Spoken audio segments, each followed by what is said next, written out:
ci baax ndax ñi fi nekkoon kenn xamul ndax yenn est-ce que c'est pas des personnes ñi nga xamante ne dañ leen di topp dañ leen di wër seen i dëkk loolu yëpp c'est des questions yi nga xamante ne aussi wàllu suivi bi parce que d'habitude gis nañ ñi ngi noonu ak seen autorités yi daanaka l'arrivée du ministre dañuy xaarandi l'arrivée du ministre de l'Intérieur le nouveau ministre de l'Intérieur maître Bamba Cissé le ministre maître Bamba Cissé le nouveau ministre de l'Intérieur def na déplacement bi mi ngi noonu maître Bamba Cissé mi ngi noonu tout nouveau ministre de l'Intérieur mu remplacer kii di Jean-Baptiste Tine la gis seen protocole ñu aligné wu mu mun a dugg le ministre de l'Intérieur maître Bamba Cissé ñëw na moom le nouveau ministre maître Bamba Cissé est là ñu ngi noonu ñu ngi koy le protocole est là ñu ngi xaarandi moom mu ñëw problème yi ñuy posé par rapport ak le ministre là maître Bamba Cissé gis ngeen ko ngi sol cap bu bleu mi ngi nuyu ñi nga xamante ne ñoo nekk direction de l'urbanisme mi ngi saafonteeg ñoom gis ngeen mi ngi saafonteeg ñi nga xamante ne ñoo nekk ministère de l'urbanisme gis ngeen mi ngi noonu ak le honorable Ousmane Fall.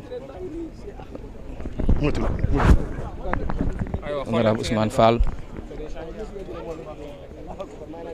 le ministre de l'Intérieur est là ñëw na daanaka mi ngi noonu Maître Bamba Cissé safontek autorité yi force de l'ordre yi ñu ngi noonu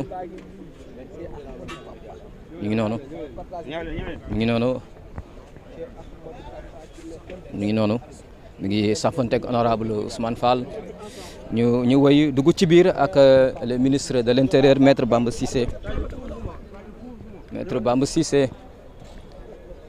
mi ngi noonu mi ngi ñëw mi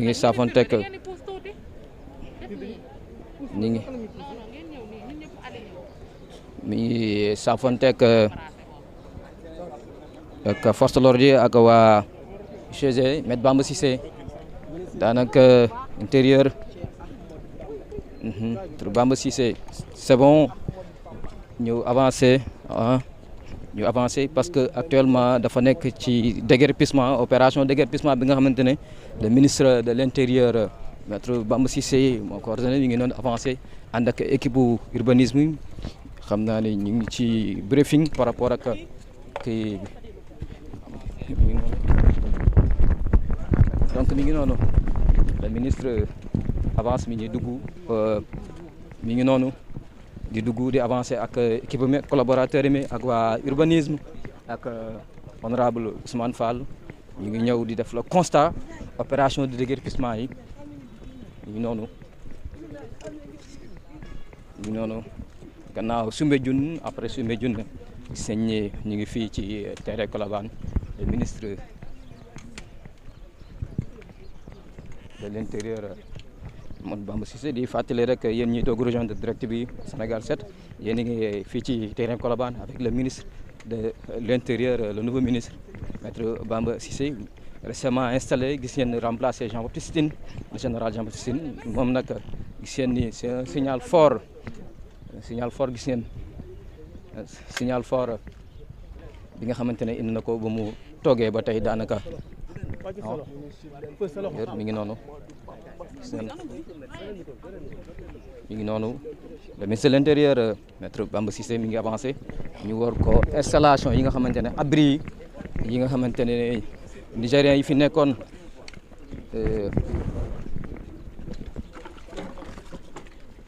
mi noonu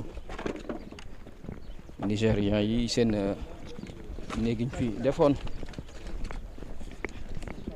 ñu ngi noonu c'est l'Intérieur mi ngi expliqué ñu ngi saafonteeg waa urbanisme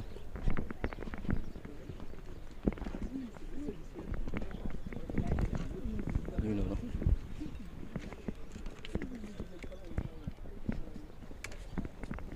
noonu le ministre di safantek waa urbanisme seen mi ngi noonu liggéey bu am solo.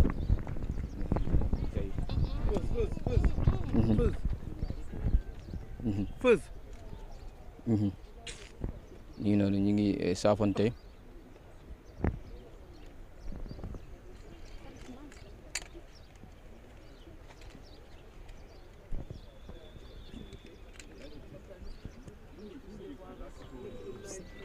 ministre baa ngi yëg constaté vue générale moo am vue d'ensemble mi nga am pour mu am vue d'ensemble li nga xamante ne moo di situation ci terrain bi gis seen yëg na maître Bamba Cissé ngir am vue d'ensemble bi ngir mu am vue d'ensemble li nga xamante ne moo di situation bi occupation yi nga xamante ne gis ngeen di ministre gis na honorable Ousmane Fall mu ngi koy expliquer li nga xamante ni moo di li fi nekkoon ci ay Nigériens mi ngi noonu le ministre mi ngi def le constat.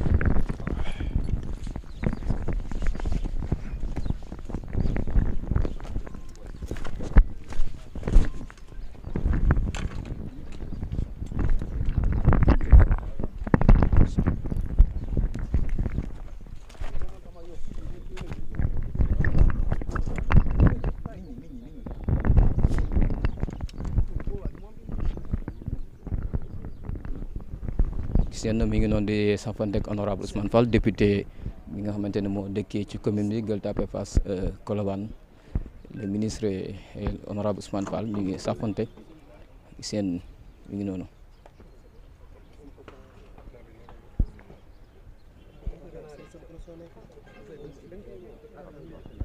ok kon donc mi ngi noonu xam naa ni léegi ñu tàmbali.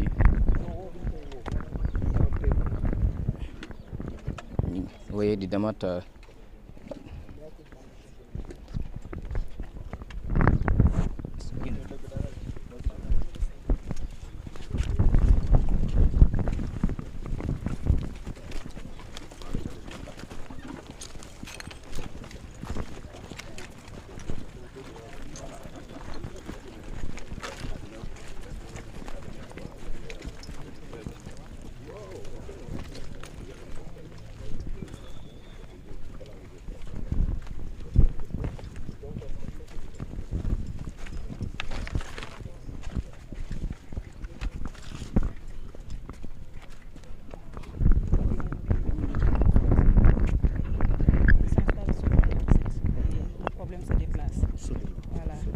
il n'y a pas beaucoup de coordination entre les autorités diplomatiques. Donc, ce sera compliqué de prendre en charge cette situation. L'idée en fait n'est pas de stigmatiser. L'idée n'est pas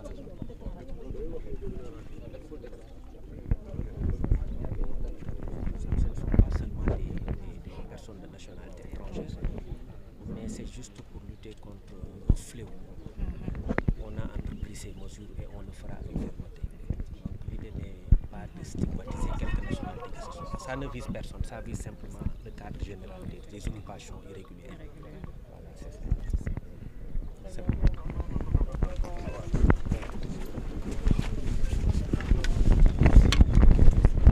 Le ministre de l'Intérieur ak ñi nga xamante ne ñoo ak direction de l'Administration ñu ngi saafonte di waxtaan par rapport ak lii di Nigériens ñi nga xamante ne bu leen fi jëlee daanaka la plupart du temps dañuy déplacer le problème.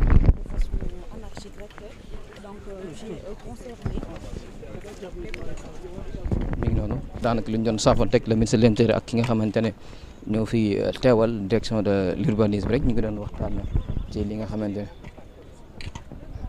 mi ngi noonu.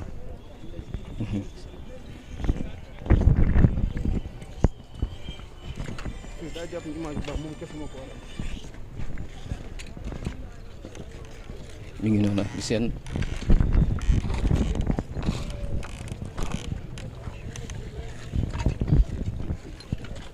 mi ngi noonu ba tey ñu ngi fii ci terrain Colobane ànd ak le ministre de l'Intérieur le nouveau ministre de l'Intérieur maître Bamba Cissé mi nga xamante ne moo ordonné opération de déguerpissement ci terrain Colobane gis ngeen mi ngi constaté li nga xamante ne mooy l'insalubrité saleté bi nga xamante ne gis ngeen mbalit mi xet bi méttee mbalit mi mi ngi noonu mbalit mi gis ngeen.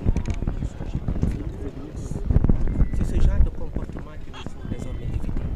Parce que pour moi, un pays ne peut pas émerger dans la discipline et dans l'indiscipline plutôt et dans le manque de civisme. Parce qu'il est inadmissible qu'on quitte son étal pour venir déposer ici des urines ou des choses qui ne sont pas trop, je veux dire, des détritus ou des choses qui relèvent un peu de l'insalubrité. Moi, je pense qu'il faut qu'on aille vers de nouveaux comportements pour pouvoir un peu sortir de ces difficultés-là. Parce que pour moi, ce n'est pas admissible que ce soit le cas ici, en plein milieu de Dakar. C'est des choses qu'il faut rapidement régler. Pour moi, c'est très important. Donc, que tout le monde y mette de son sien pour qu'on puisse arriver à des résultats positifs sous peu. Et je pense que le Sénégalais aime la propreté, le Sénégalais aime la salubrité, le Sénégalais aime l'ordre. Donc, il ne faut pas qu'on accepte que parmi nous ou parmi ceux qui ne sont pas avec nous, qu'on puisse permettre le développement d'un certain nombre de comportements. Le Sénégal est un pays de paix, c'est un pays de teranga, et il est important que tous ceux qui sont là puissent respecter nos lois. Et même les Sénégalais aussi. Comme je disais tout à l'heure, il ne s'agit pas d'une démarche qui stigmatise quelque communauté que ce soit. Nous ne sommes pas dans cette logique-là. Nous sommes dans une logique de lutte contre l'insalubrité. Nous sommes dans une logique de lutte contre les occupations anarchiques. Et ça, je pense qu'il faut qu'on soit, et on le sera très ferme à ce niveau-là. Et pour moi, c'est très touchant, c'est très choquant de voir un certain spectacle qui prête un peu au désordre. Et il est temps de lutter contre ce phénomène-là. Alors, pour la situation des Nigériens, seront-ils... Ok, effectivement. Ok. Ok. Qui doivent être visibles pour que tous les Sénégalais sachent effectivement que cela n'est pas normal et qu'il faut qu'on change de comportement. Je pense qu'il faut montrer les ordures là et les éléments qu'on y a déposés. Et c'est important d'arrêter tout ça. Pour moi, ce n'est pas normal. mu doon un cri de cœur, un appel, un message bi nga xamante ne le ministre de l'Intérieur mu ngi koy lancé à l'ensemble des populations muy surtout sénégalais yi wàllu insalubrité gis ngeen mi ngi wax rek ci jikko yi mi ngi wax ci comportement yi rek ni ñu mën a war a comporter woo ndax lii mën na ñàkk ndax Sénégal ñëpp la ñëpp bokk li nga xamante ne moo di lii di dëkkin bi moom ministre rek c'est un cri de cœur un message bu muy lancé askanu Sénégal di ko lancé ñëpp ñu bàyyi ci xel bu baax ndax lii doon li nga xamante ne ñaaw na doy na waar ñu dem xool gis ngeen maître Bamba Cissé mi ngi noonu di ba tey mi ngi safonteeg équipe bi nga xamante ne ñëw nañ fi ci déguerpissement bi.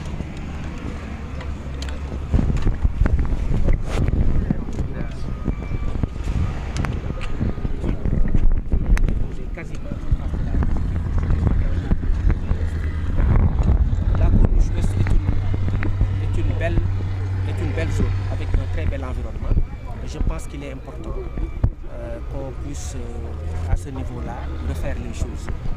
Et au niveau du cadre de vie, les espaces qui ont été débarrassés doivent être occupés par un décor nouveau, qui ne soit pas anarchique, comme vous l'avez dit, pour que ce soit beaucoup plus beau à voir.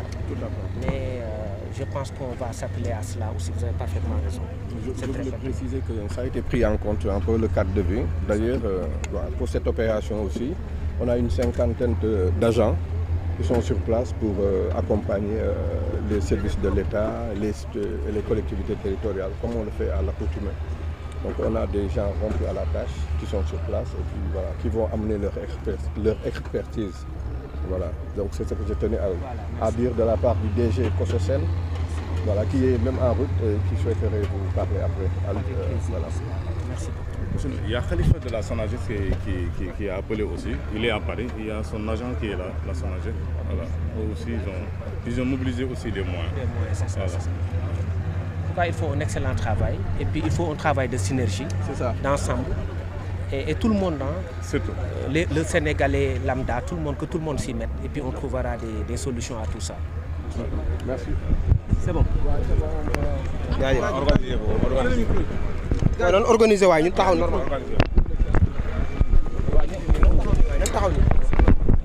Nii c'est bon. ñu ngi def déclaration ñu ngi def déclaration. Non, j'ai demandé qui commence pour gagner un peu de temps. Alors oui. D'accord. Pour le lancement, ok. Après, la déclaration, c'est bon. Aziz, le lancement. Déclaration,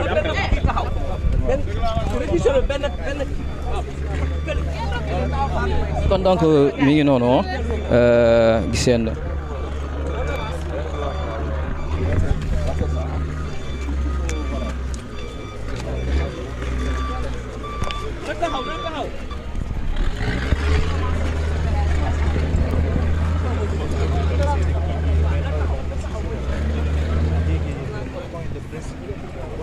kon ba tey ñu ngi ci opération de déguerpissement bi ànd ak li nga xamante ne le ministre de l'intérieur accompagné des autorités direction générale de l'administration territoriale de l'urbanisme SONAGED UCG daanaka équipe bu état yu bëree bëri mobilisé wu aussi gis ngeen li nga xamante ne moo di mi ngi noonu visite bi visite opération yi daanaka la ñuy tàmbali démolir li nga xamante ne moo di abri sauvage yi nga xamante